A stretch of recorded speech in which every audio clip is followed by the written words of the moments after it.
আলাইহিস সালাম এই দুনিয়ার মাধ্যমে চারজন মানুষের সারা বিশ্ব লয়া বন্ধুগণ হুকুমত করেছে। আমরা তো তা জানি। হযরতে সুলাইমান আলাইহিস সালাম, হযরতে যুলকারনাইন আলাইহিস সালাম বন্ধুগণ, আর 4 নাম্বার হলো বুখতে নাসসার। দুইজন মুসলমান, দুইজন ছিল বেঈমান।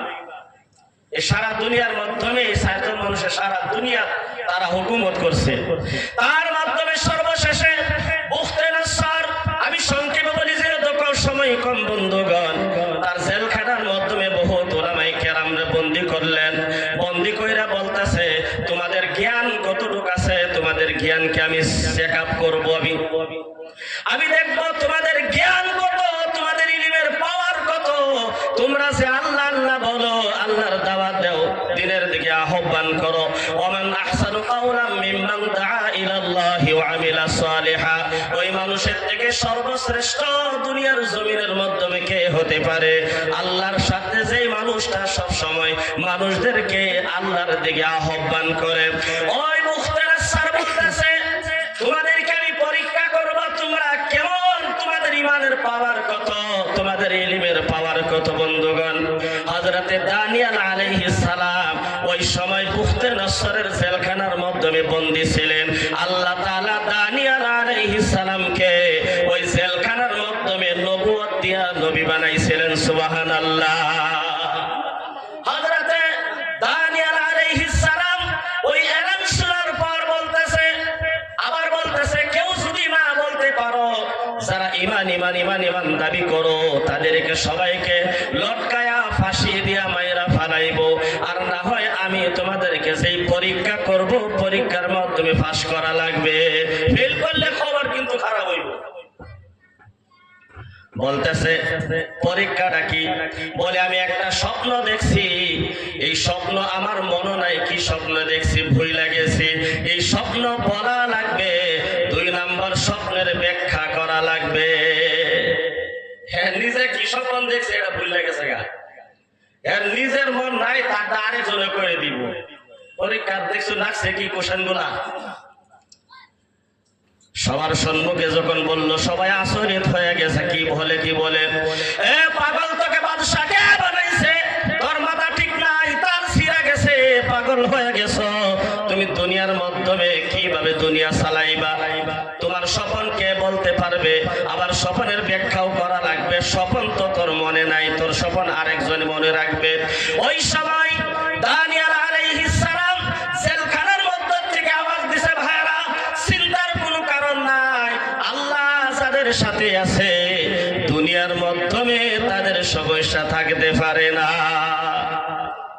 এই শয়তানকে তো আল্লাহ সৃষ্টি করেছে, জেলখানার ভিতরে আমাদেরকে সে বলেছে, আল্লাহ পরীক্ষার জন্য আমাদেরকে জেলখানার মাধ্যমে ডালছে। বন্ধুগণ, ইতিহাসের মাধ্যমে দেখবেন, যাদেরকে দুনিয়ার মাধ্যমে আল্লাহ কিছু কাম লইতে চাইছে, একদিন না একদিন হইলেও জেলের মাধ্যমে বন্দী হইতে হইছে। হুজুরেরা দুনো হাতের মধ্যে লাড্ডু, বুজুর্গানে দিন, আল্লাহর ওলি, তারা দুনো হাতের মধ্যে লাড্ডু। জেলখানার মাধ্যমে যদি যায়, দেখেন না, দিলওয়ার হোসেন সাইদি জেলখানার মধ্যে মরল, তাও শহীদ ঘোষণা দিয়ে দিল। হযরতে ইউসুফ আলাইহিস সালাম জেলের মাধ্যমে ছিলেন না? যাদেরকে আল্লাহ তাআলা ওলি আল্লাহ, যাদেরকে আল্লাহর মাহবুব বান্দা, ইলমের জ্ঞান আল্লাহ তাআলা দিয়েছে, সবাইকে জেলখানার মাধ্যমে যাইতে হয়েছে। বন্ধুগণ, এখন আমরাও যদি আল্লাহর ওলি, আল্লাহর সাথে বন্ধুত্ব বজায় রাখতে চাই, এই দুনিয়ার মাধ্যমে আমাদের মধ্যে কিছু কষ্ট করে দুনিয়াতে যাওয়া লাগবে। আরাম তো নাই মুসলমানের জন্য, মুমিনের জন্য আল্লাহ তাআলা দুনিয়া আরামের জায়গা বানায় নাই। আল্লাহর নবী সাল্লাল্লাহু আলাইহি ওয়াসাল্লাম বলেছে, ও মুমিন শুনো, সাল্লাল্লাহু আলাইহি ওয়াসাল্লাম, তোমাদেরকে আমি দুনিয়ার জমিনের মাধ্যমে 2টা হাতিয়ার দেয়া যায়। বন্দুক লাগবে না, তলোয়ার লাগবে না। যদি এই 2টা হাতিয়ার যদি মজবুত ভাবে ধরতে পারো, দুনিয়ার যেই জায়গার মাধ্যমে তুমি যাও, আমার আল্লাহ তোমাকে বিজয় করায়া দিবে। সুবহানাল্লাহ। আল্লাহর নবী সাল্লাল্লাহু আলাইহি ওয়াসাল্লাম, তারাকতু ফীকুম আমরাইন লান তাদিল্লু মা তামাসসাকতুম বিহি বিমা কিতাবাল্লাহি ওয়া সুন্নাত নবিহি সাল্লাল্লাহু আলাইহি ওয়াসাল্লাম। আল্লাহর নবী সাল্লাল্লাহু আলাইহি ওয়াসাল্লাম বলেছে, যে মানুষটা দুনিয়ার জমিনের মাধ্যমে কিতাবুল্লাহ কোরআনের সাথে সম্পর্ক ভালো, আর আমি যা কিছু দুনিয়ার জমিনে বলে গেলাম অর্থাৎ হাদিসের সাথে যার সম্পর্ক ভালো, এই দুইটা বস্তু যারা মজবুত হিসাবে ধরবে, দুনিয়ার কোন শক্তি তাকে লাঞ্ছিত, বঞ্চিত, অপমানিত করতে পারবে না।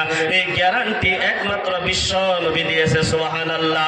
লান তাদিল্লু, কোন সমস্যাই তারে দুনিয়ার মধ্যে ভেজালের মধ্যে ফালাইবার হইতো না।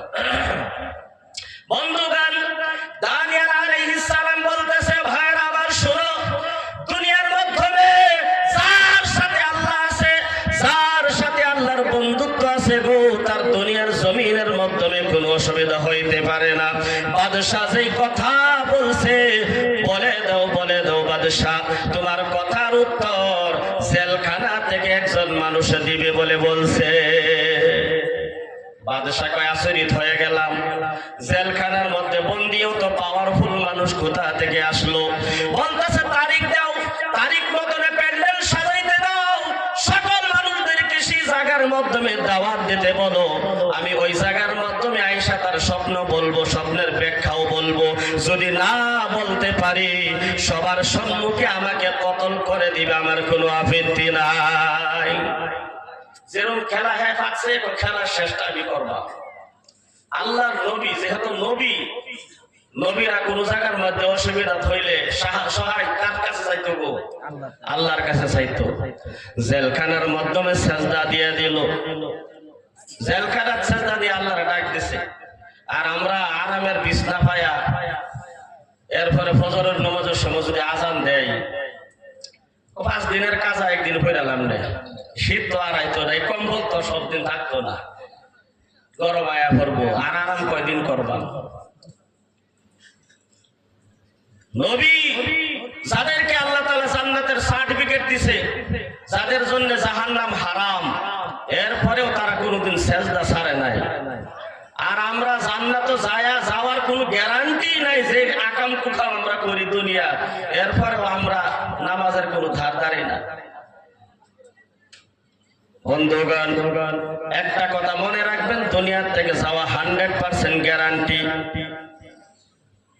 মৃত্যু 100% গ্যারান্টি, হায়াত নামের যে জিনিস তার কোনো গ্যারান্টি নাই। বন্ধুগণ, কত মানুষ দেখলাম দুনিয়ার মাধ্যমে মাছ বাজারের মধ্যে যায়, একটা মাছ যদি যত দামি মাছ হোক কিন্তু পচা গলা, ওই মাছটা যদি নিয়ে বসে থাকে, সবচেয়ে কম দামেও যদি দেয়, বলে না না টাকা দিয়া কিনবো, পচা কেন, ভাড়াটাই কিনবাম। দুনিয়ার সব কিছু কাজের মাধ্যমে মানুষ গ্যারান্টিটা বেশি তালাশ করে, কিন্তু যেই সমতার জীবনের ক্ষেত্রে আছে হিসাব, মৃত্যু 100% গ্যারান্টি, এটাকে বিশ্বাস করে না, হায়াতের মাধ্যমে ঘোরাফেরা করে। দানিয়েল আলাইহিস সালাম বলতেছে, সংক্ষেপে শেষ করব, প্যান্ডেল সাজান, তারিখ দেন, তারিখ মতনে বুখতে নাসার বিশাল বড় একটা প্যান্ডেল সাজাইছে। ওই প্যান্ডেলের মাধ্যমে সিংহাসনের মাধ্যমে বসে রয়েছে। বন্ধুগণ, ওই সিংহাসনটা একটা পিকচার ফটো মাইরা তার প্যান্ডেলের সম্মুখে একটা শিকল দিয়া লটকায় রাখছে। বন্ধুগণ, যে মানুষটা প্যান্ডেলে ঢুকবে, ওই শিকলটার নিচে মাথা নত করে করে ঢোকার একটা সিস্টেম বানাইছে। সবাই মাথা নত করে করে দানিয়েল আলাইহিস সালাম প্যান্ডেলের সম্মুখে আয়েশা হাজির হয়ে গেছে। আয়েশা দেখে বাদশা চেয়ারের মাধ্যমে বসে রয়েছে, মানুষ মাথা নত করে করে তার সম্মুখে গিয়ে হাজির হয়। দানিয়েল আলাইহিস সালাম বলতেছে, ও বাদশা সাহেব, আপনার কি বিবেক খারাপ হয়েছে নাকি? বলে যে একটা প্যান্ডেল, প্যান্ডেলের সম্মুখে একটা শিকল দিয়ে আপনার সিংহাসনের ফটো দিয়ে আপনি লস্কায়া রাখছেন, মানুষ আপনার সিংহাসনের তলে হয়ে মাথা নত হয়ে যাওয়া লাগে। আমি কিন্তু এই সিংহাসনের তলে মাথা নত করে এই প্যান্ডেলের মাধ্যমে আমি ঢুকবো না। আরে তাড়াতাড়ি করে আগে ফার্স্টে যে গেটের মধ্যে যে সিস্টেমটা বানাইছো, এই সিস্টেমটা তুমি সরাও আগে। বলে কেন সরানো লাগবে? বলে যদি না সরাও তাহলে আমি ভিতরে ঢুকবো না, আর যদি না ঢুকি তোমারও ফায়দা হবে না, আমারও ফায়দা হবে না। বলে কেমন ফায়দা হবে না? তোমার স্বপ্নই থাইকা যাইবে, কোনোদিন স্বপ্ন শুনতে পারবা না, স্বপ্নের ব্যাখ্যা পর্যন্ত শুনতে পারবা না। আমি যদি ঢুকতে পারি, আমি তোমাকে শোনাইতে পারবো আমার ফায়দা, তুমি শুনতে পারবা, এটাই হলো তোমার ফায়দা। বাদশা কয় কথা তো ঠিক আছে, তাড়াতাড়ি করে সরাও। দেখেন না অনেক হুজুরেরা যখন দাওয়াত দেওয়া হয়, বাড়ির খতম পড়ায়, তখন দেখার আগে গরগে হয় না, কয় যে ফটো উঠি না হয় নাকি, হয় না গো? কারণ ফটো যদি থাকে তাহলে দোয়া কবুল হইতো না, রহমতের ফেরেশতা হইতো না। দানিয়াল আলাইহিস সালাম কইতাছে, এই সিংহাসন যে ফটো তুমি টাঙ্গায় রাখছো, এটার সরাও আগে। আমি যা কিছু কইয়া মেহেন আল্লাহর রহমত থেকে, আল্লাহর সাথে কানেকশন হইয়া, আল্লাহর নূরের আলো থেকে আমি কইয়াম। যখন ফটো থাকবে হেন আল্লাহর নূরই আইতো না, রহমত আইতো না, তাহলে তুমিও বঞ্চিত, আমিও বঞ্চিত। বন্ধুগণ, তাড়াতাড়ি করা সরাইয়া দিছে। বন্ধুগণ, হযরতে দানিয়াল আলাইহিস সালাম দেখেন হাকিমরা জবাব দিয়েছে। বন্ধুগণ, জমাতের কালেকশন করার সময় যখন আসে, আয়েশা মাথাটা আতায়া বলে, ভাই চলেন একটা সিল্লার জন্য। আপনি যদি এক সিল্লা যান, আপনারও ফায়দা, আমারও ফায়দা। আপনি জমাতের মাধ্যমে গিয়া নামাজ পড়বেন, আমি আপনাকে দিনের কাজের মাধ্যমে রাস্তাটা দেখায়া দিলাম। আল্লাহ তাআলা আমাকেও সওয়াব থেকে খালি রাখবে না, কই না গো?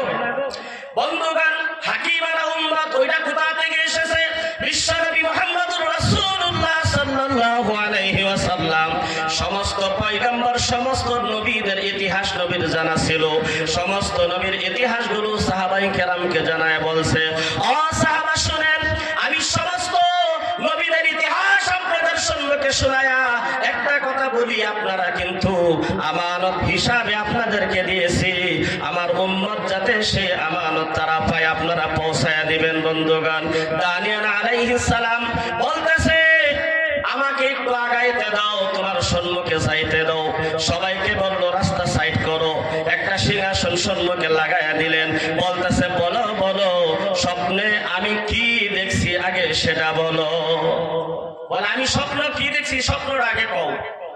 দানিয়াল আলাইহিস সালাম ওই যে জেলখানার মাধ্যমে সিজদা দিয়ে আল্লাহর সাথে কানেকশন লাগায় আইছে। বন্ধুগণ, আয়েশা বলতেছে, বাদশা সাহেব, আপনি সত্য কথা বলা লাগবে, আমি কিন্তু সত্য বলবো। আপনি যদি মাথা নাড়ান যে না মিথ্যা, তাহলে হবে না। সত্য যদি দিলটা নরম করেন, আপনার অন্তরটা যদি সত্যবাদী বানায়, একটু সময় বসে, তাহলে আপনি সত্যটা বুঝতে পারবেন। বলতেছে, বলো, আমি একটু মিথ্যা কথা বলবো না। আশা যদি দেখছি ওইটাই যদি তুমি বলতে পারো, মাথা নত করে মাইনা নিব। বলতেছে, বাদশা সাহেব, আপনি একদিন রাত্রের বেলা ঘুমায়া গেছেন, ঘুমায় আপনি সর্বপ্রথম স্বপ্নের যুগে দেখলেন একটা বহুত বড় বিশাল আকারের মূর্তি, যার পাও গুলো জমিনের মাধ্যমে, মাথাটা হয়েছে আকাশের মধ্যে। বলে, বাদশা এই স্বপ্নে আপনি দেখছেন নাকি? বলে, হ্যাঁ ঠিক তো, আমি এই স্বপ্নটাই তো দেখছি। যখন আপনি আরম্ভ করছে তখন করছে, হ্যাঁ ঠিক আছে, একটা মূর্তি বহুত বড় দেখলাম।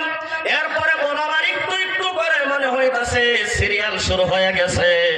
বলে, এই যে মূর্তিটা দেখছেন বিশাল আকারের একটা মোটা তাজা মূর্তি। বলে, হ্যাঁ। ওই মূর্তিটা আপনার সম্মুখে খাড়া ছিল? বলে, হ্যাঁ খাড়া ছিল। ওই মূর্তির মাথাটা ছিল গোল্ডেন স্বর্ণের কালার? বলে, হ্যাঁ। সিনাটা ছিল পিতলের কালার? বলে, হ্যাঁ। পাউডা ছিল লোহার কালার? বলে, হ্যাঁ। সবকিছু মিলে গেছে, কালার পর্যন্ত করে দিছে। স্বর্ণের কালার ছিল মাথা, সিনাটা ছিল পিতলের কালার, পাউডা ছিল লোহার কালার। বলতেছে, এটুক তো আপনি দেখছেন? বলে, হ্যাঁ দেখছি। আগে বলো। বলে, এরপরে দেখছেন 7টা আসমান ছিদ্র করে বিশাল আকারের একটা নূরের বল আইসা আস্তে আস্তে আপনার দিকে আসতেছে? বলে, হ্যাঁ। বিশাল আকারের নূরের একটা বল্লম ঘর, ফুটবলের মতন গোল আসতেছে আস্তে আস্তে? বলে, হ্যাঁ দেখছি।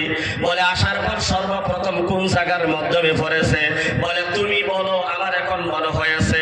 দানিয়াল আলাইহিস সালাম বলতেছে, ওই বিশাল আকারের বলটা, আল্লাহর নূরের কুদরতি বলটা 7 আসমান ছিদ্র করে যখন ওই মূর্তির মাথার উপরে পড়ছে, ওই মাথাটা চূর্ণ বিচূর্ণ হয়া, বোসা বোসা হয়া আপনার চাটিয়াল ময়দানের মাধ্যমে পড়ে গেছে। জোরে কোন কথা ঠিক কিনা? ওই বাদশা বলতেছে, হ্যাঁ এই কথাই তো, এই স্বপ্ন আমি দেখছি। বলে একটু ব্যাখ্যা করো, এই স্বপ্নের ব্যাখ্যা কি হইতে পারে? এবার শুনেন, মজার কথা এসে গেছে বন্ধুগণ। আমরা যে আখিরি নবী মুহাম্মদুর রাসূলুল্লাহ সাল্লাল্লাহু আলাইহি ওয়াসাল্লামের উম্মত, আল্লাহ যে বলেছে ওমা আরসালনাকা ইল্লা রাহমাতাল লিল আলামিন, বলতেছে যখন নাকি আপনার সম্মুখে মূর্তিটা বোঝা হয়ে পড়ে গেছে, এই যে একটা নূরের যে একটা ভল দেখছিলেন, সাত আসমান ছেদ্র করে আইতাছে, আর কই কাকের কিছু না, এটা হলো আখিরি জামানার নবী মুহাম্মদুর রাসূলুল্লাহ সাল্লাল্লাহু আলাইহি ওয়াসাল্লামের নবুয়তের নূরের ভল্লম আসতেছে। সুবহানাল্লাহ। কোরআনের মাধ্যমে আছে ওয়াকুল জাআল হাক্কু ওয়া যাহাকাল বাতিল ইন্নাল বাতিলা কানা যাহুকা। এই কালামে জিন্দা কোরআনে হাকিম হিকমতে উলায়া জালাসতু কাদিম। আপনারা জানেন, শুনেন, মক্কা ফাতহ করার সময় বাইতুল্লাহ শরীফের মাধ্যমে 360টা মূর্তি ছিল, বুত ছিল। আল্লাহর নবী সাল্লাল্লাহু আলাইহি ওয়াসাল্লাম প্রত্যেকটা মূর্তির দিকে তাকায়া তাকায়া লক্ষ্য করে হাতের মাধ্যমে যে ছুরি সারি ছিল বন্ধুগণ, ওই লাঠি সেই মূর্তির দিকে ইশারা করেছে। সানুন লাগছে না বন্ধুগণ, মারাও লাগে না, শুধু ইশারা করেছে। এক একটা মূর্তির মাথা ভেঙে চুরমার হয়ে হয়ে জমিনের মাধ্যমে পড়ে গেছে। দানিয়েল আলাইহিস সালাম বলতেছে, আখিরি জামানার নবী মুহাম্মদুর রাসূলুল্লাহ সাল্লাল্লাহু আলাইহি ওয়াসাল্লাম দুনিয়ার জমিনের মাধ্যমে আবির্ভাব হও। এই যে তোমার সম্মুখে বিশাল আকারের একটা মূর্তি, মূর্তির মাধ্যমে কালার ছিল, নূরের কালার ছিল, গোল্ডেন কালার ছিল, সিনাটা পিতলের কালার ছিল। আবার বলতেছে একটা কালার ওই যে সিনার উপরে গলার মাধ্যমে স্থলের মাধ্যমে রূপার কালার দেখছিল। বর্ণনার মাধ্যমে 4টা কালার দিয়েছে বন্ধুগণ। আল্লাহর নবী সাল্লাল্লাহু আলাইহি ওয়াসাল্লাম বলেন, দুনিয়ার জমিনের মাধ্যমে আল্লাহ তাআলা সারা দুনিয়ার জমিনের মাধ্যমে কিয়ামত পর্যন্ত যত মানুষ পাঠাইবে, সমস্ত মানুষের কালার থাকবে মাত্র 4টা কালার। এই যে কিছু মানুষ আছে লাল সুন্দরী আছে না, লাল সুন্দরী আছে, আবার রূপার কালার সুন্দর একটা কালার, ওই সাইজেরও কালার সাদা কালারের মানুষ আছে বন্ধুগণ। আবার দেখবেন পিতলের কালারের মতন কালার মানুষ আছে। ঠ্যাঙের মাধ্যমে যে কালা কালার দেখছিল লোহার মতো কালাওয়ালা মানুষ দুনিয়ার জমিনের মাধ্যমে আছে। ওই দানিয়েল আলাইহিস সালাম বলতেছে, ও বাদশা সাহেব শুনো, তোমার সম্মুখে আল্লাহ তাআলা সব দুনিয়ার জমিনের মাধ্যমে কিয়ামত পর্যন্ত যত মূর্তিগুলা তারা দুনিয়ার জমিনের মাধ্যমে বানাইবে, সমস্ত মূর্তির কালার গুলা আল্লাহ তাআলা তোমার সম্মুখে ধরায়া দিছে, দেখাইছে। স্বপ্নের যুগে দেখাইতেছিল, যা বড় বড় মূর্তিগুলা আছে তোমরা পূজা করো। এমন একজন নবী দুনিয়ার জমিনের মাধ্যমে আসবে, সেই নবী আঙ্গুলে ইশারা করবে, নূরের খাতিরে আল্লাহ তাআলার নবুয়তের নূরের পাওয়ারে সমস্ত মূর্তিগুলা ভেঙে খান খান হয়ে জমিনের মাধ্যমে পড়ে যাবে। সুবহানাল্লাহ।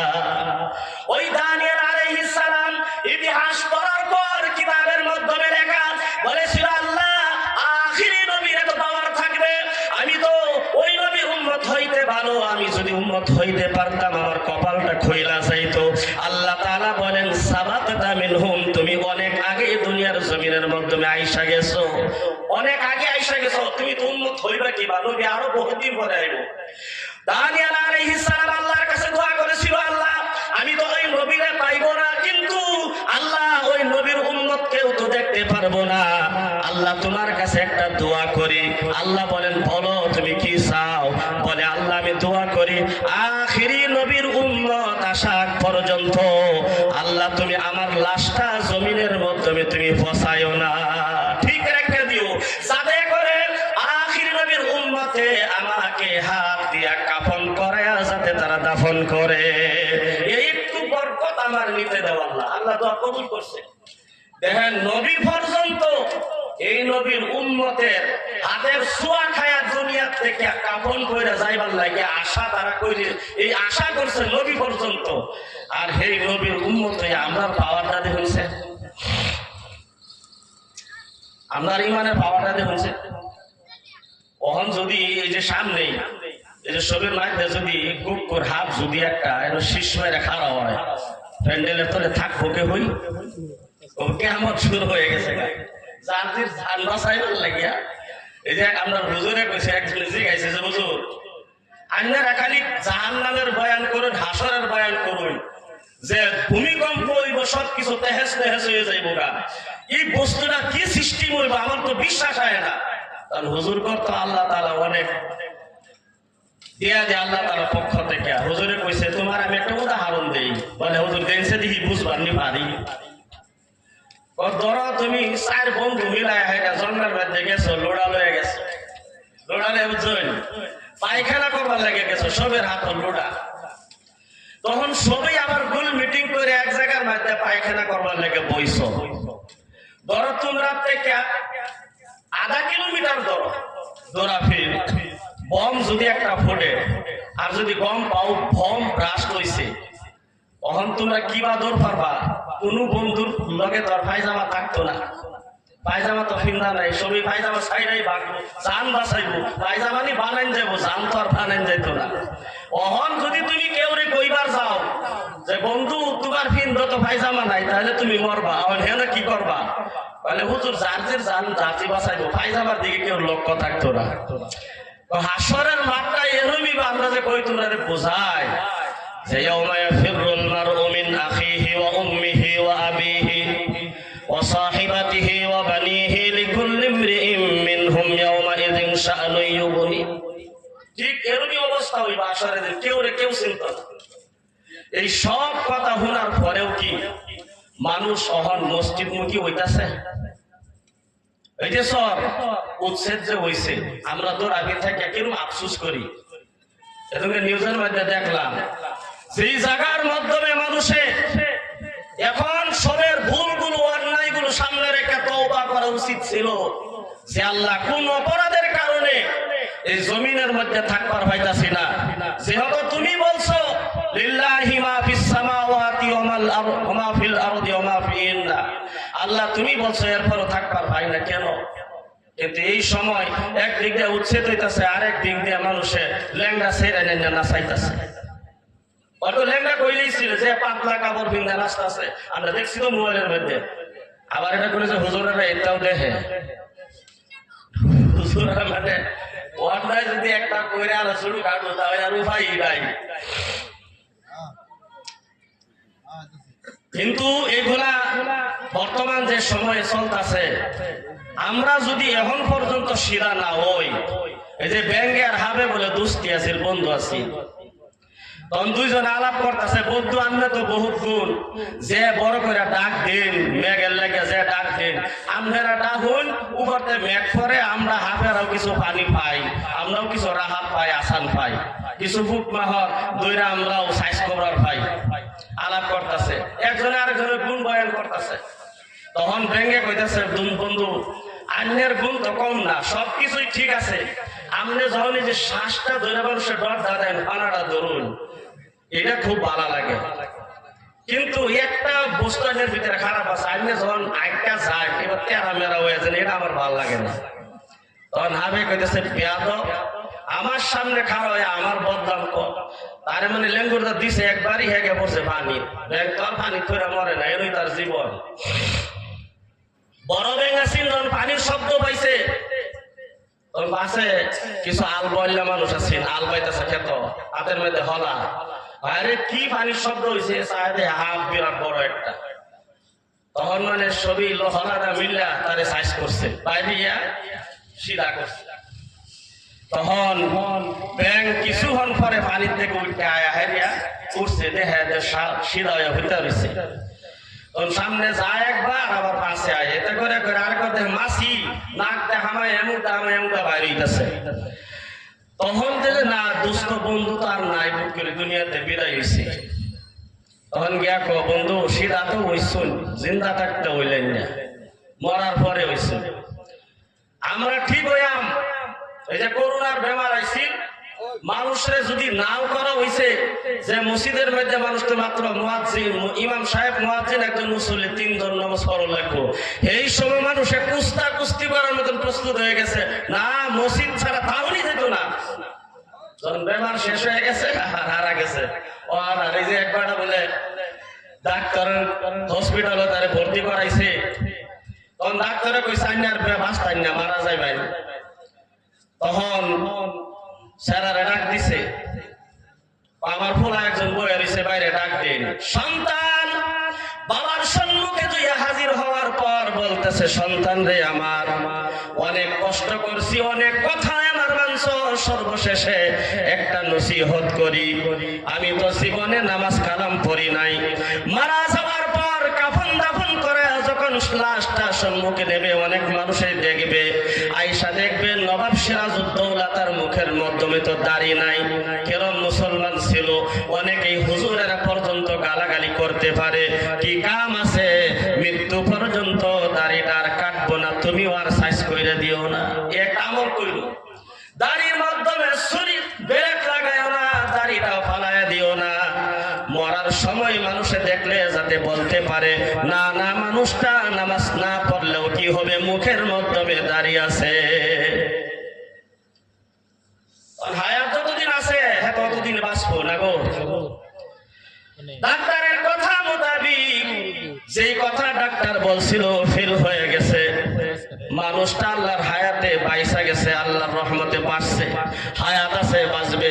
বাড়িতে আসার পর ইমাম সাহেব যখন দেখা করলো, বলতেছে মাশাআল্লাহ, দাড়িটা রাখছেন অনেক সুন্দর, যার মুখের মাধ্যমে দাঁড়িয়ে আছে আল্লাহর নবী তাকে পছন্দ করে, নিশ্চয় আল্লাহ তাআলা আপনাকে কবুল করেছে, দাড়িটার কোনদিন কাইটেন না বলে হুজুর দোয়া করেন, লাগছি এখন আর সরবো না। নমস্কার ভাই করুন, লাগবাম একদিন, সব কাম থেকে বাড়ি হয়ে একদিন মজবুত হয়ে লাগবাম, কয়দিন বাঁচবো যে এটা কি খবর আছে? ভাই রমজান আইতাছে, রোজা রাখতাম না, শুরু করবাম, 2-3টা জায়গা এরপরে শুরু করবাম, রোজা লাগে শুরু হয়েছে না। 6 মাস পর দেখে সবকিছু বেমার অলরেডি বাড়া হয়ে গেছে, রাস্তা দিয়া যায়, দেখে সুন্দরী সুন্দরী সেইরেন গুলো আইটা যায়, তার মনটা চাই তার মুখের মাধ্যমে দাঁড়িয়ে তো ঠাট্টা মস্কারি করতে আল্লাহ তাআলা। আচ্ছা যাই হোক, 6 মাস পরে হুজুরে তার দিকে চায় দেখে তার চেহারার মধ্যে আর দাড়ি নাই, বলে ভাই দাড়িটা নাই, যে বেমার নাই, ভালো হয়েছে, আল্লাহ দিলে ভালো হয়েছে, আল্লাহ আরাম করছে, মানে এই যে দাড়ি যে রাখছে এটা